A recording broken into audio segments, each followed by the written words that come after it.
ओम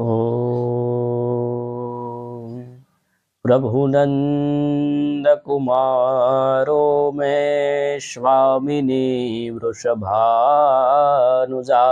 कृतार्थोऽहं न संशयः। नमो नमः।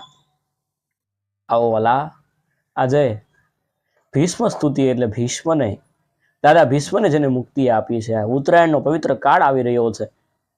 ધીમે ધીમે ઉત્તરાયણના એ દિવસો આવે અને દિવસોમાં આ દિવસો એટલે દાદા ભીષ્મની મુક્તિના દિવસો છે।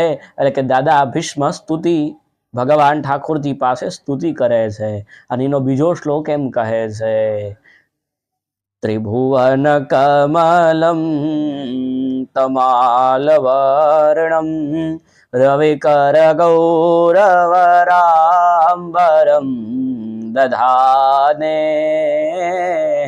વપુલલ કપુલાવૃતાનનાદ્યો વિજય સખેરતિરસ્તુ મે નવદ્યા।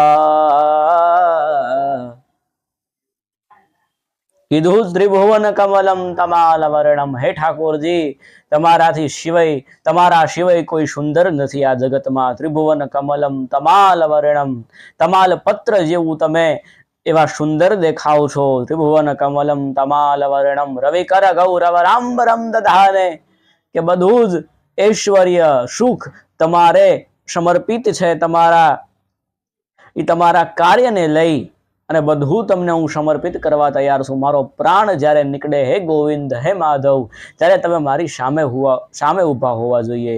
ત્રિભુવન કમલમ તમાલવર્ણમ રવિકર ગૌરવરામ્બરમ દધાને વપુલલ કપુલા વૃતાનનાદ્યમ વિજય સખેરતિરસ્તુ મે નવદ્યા। તમે કેવા લાગો છો? ત્રિભુવન કમલમ કે જે મોરલાની જેની પાંખ શોભે છે, જેમ એના પીછાઓ શોભે છે, જેના પીછાથી રળિયામણો છે, એમ વાલા